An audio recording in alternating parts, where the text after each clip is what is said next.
The United Nations has treaties that prohibit the use of weather modification to cause injury or death to people. Why do you think we need such treaties, and do you think they are followed?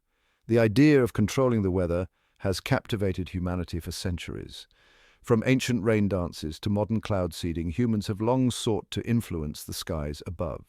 Weather, in its raw and untamed form, has always held the power to shape civilizations, dictating harvests, influencing warfare, and shaping the very fabric of our lives. The quest to modify weather represents a fascinating and complex chapter in our relationship with nature. It is a story of scientific ambition, technological innovation, and ethical dilemmas. As we delve into the world of weather modification, we will uncover the history, explore its modern applications, and confront the profound implications of wielding the power to manipulate the elements. Weather modification, in its essence, is the deliberate act of altering weather patterns to achieve a desired outcome. This can range from inducing rain to mitigating hailstorms, from weakening hurricanes to dispersing fog. While the concept may seem like something out of science fiction, weather modification has been a reality for decades, with both successes and controversies marking its evolution. Long before the advent of modern science, ancient civilizations recognized the profound impact of weather on their lives and livelihoods.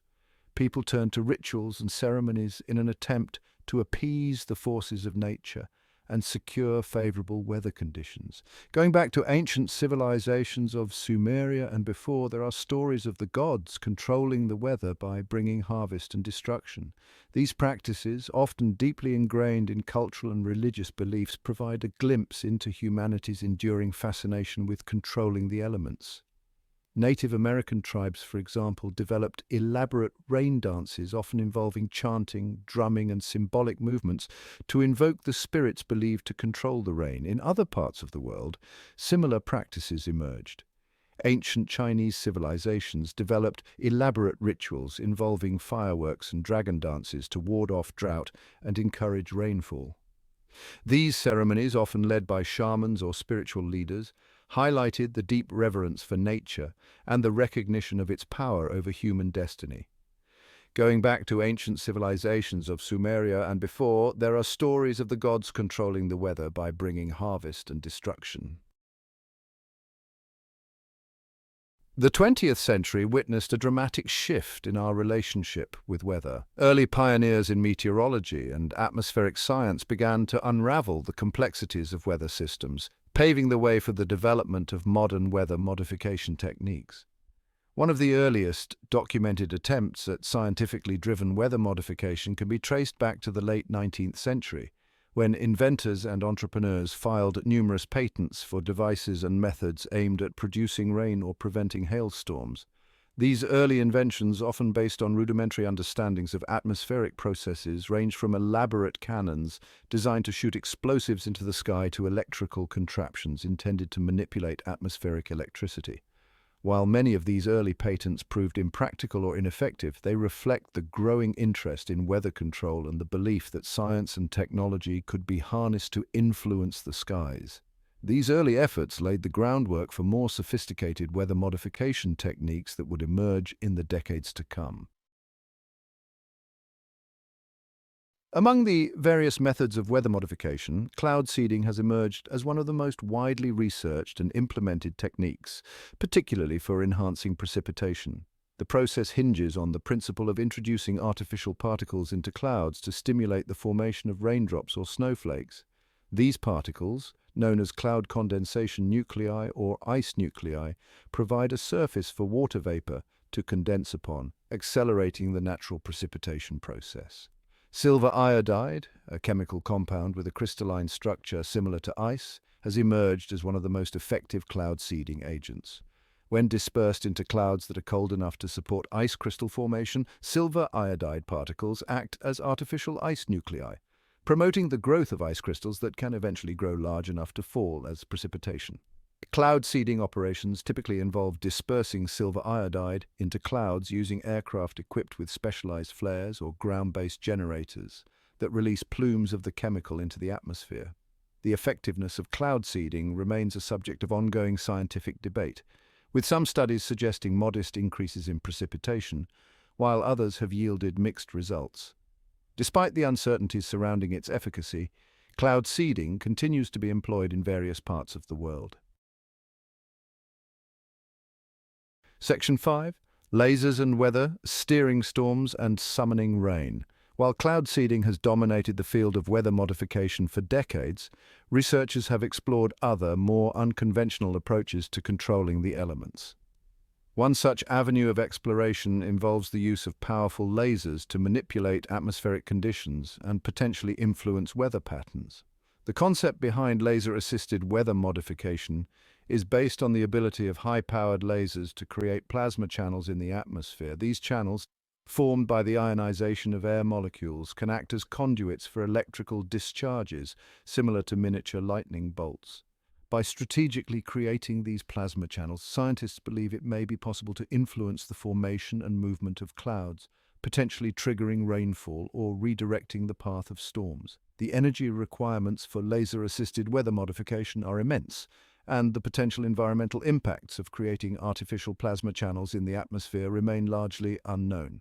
There have been many reported sightings of laser manipulation of the weather, though not much is made public about this.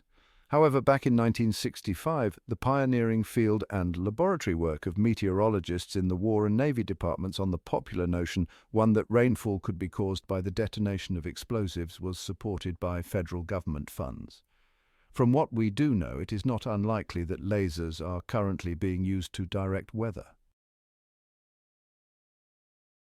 Section 6. The NMOD Convention, a global pact to prevent hostile weather warfare. The prospect of manipulating weather patterns while holding the potential for societal benefit also raises profound ethical and security concerns. The same technologies that could be used to alleviate drought or mitigate storms could theoretically be harnessed for hostile purposes, potentially triggering floods, intensifying hurricanes, or disrupting agricultural production in enemy territories. Recognizing the potential for weather modification to be weaponized, the international community adopted the Environmental Modification Convention, or NMOD, in 1977.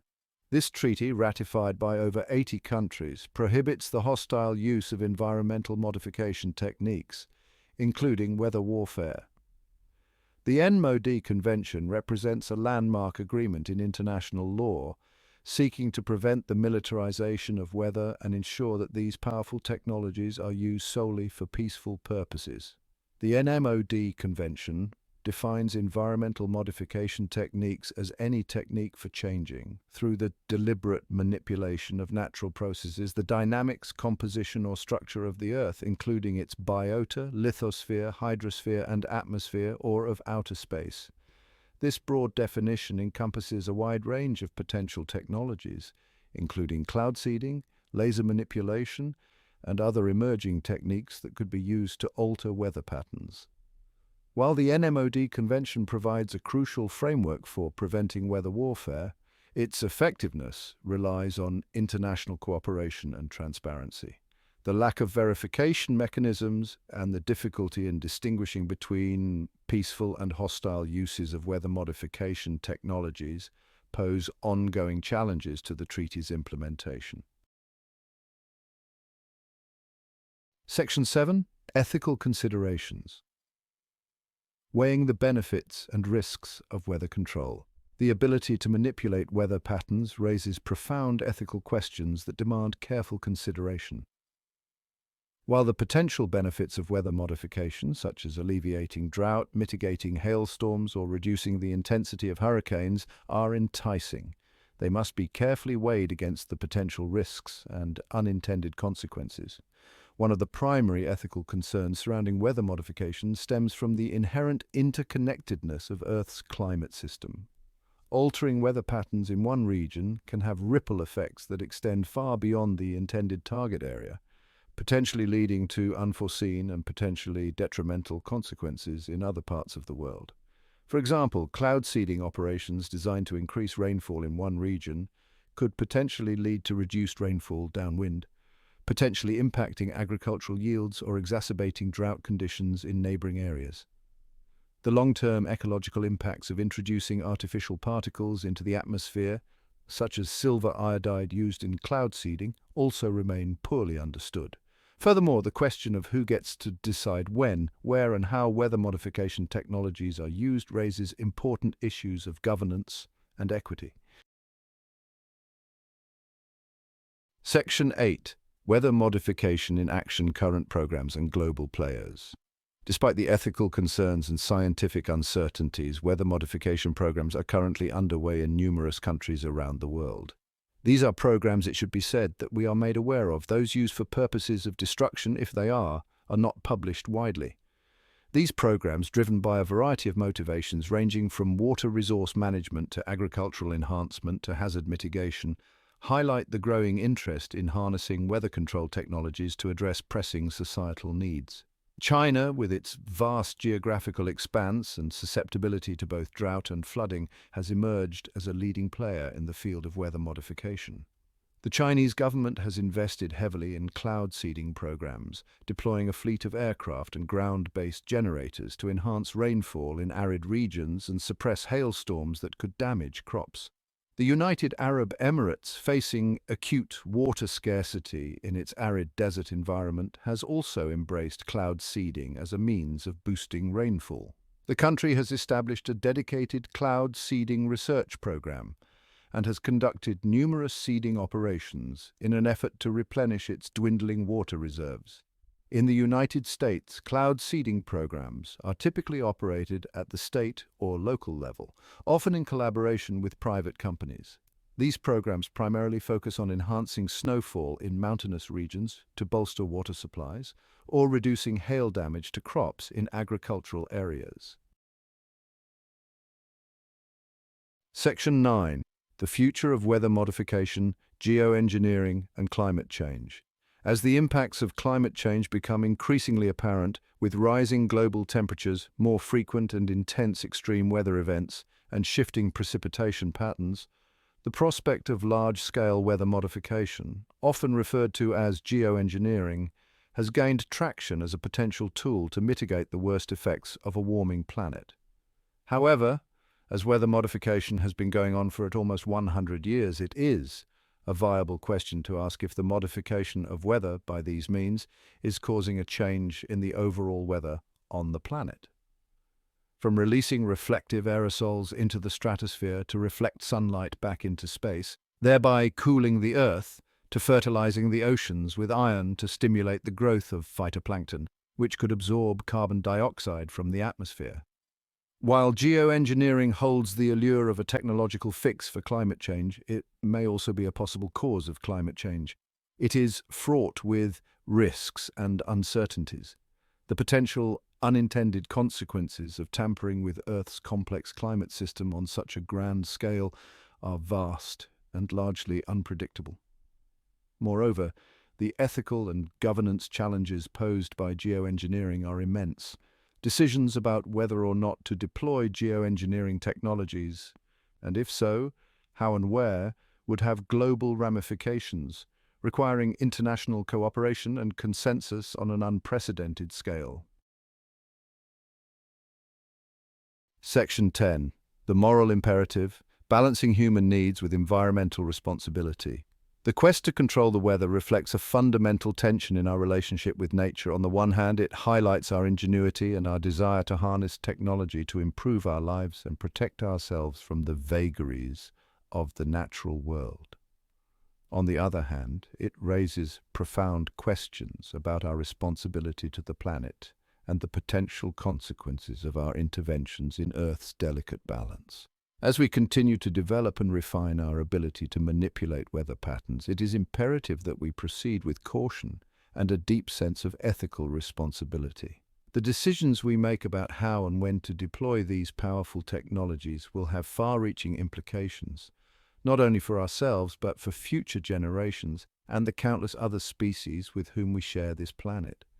The pursuit of weather modification must be guided by a commitment to scientific rigor, transparency, and international cooperation. We must invest in robust research to better understand the potential impacts of these technologies, both positive and negative. We must establish clear ethical guidelines and governance mechanisms to ensure that these technologies are used responsibly and equitably. How do you feel about weather modification? Do you think it is being managed in a way that benefits humanity, all beings, and the planet we live on?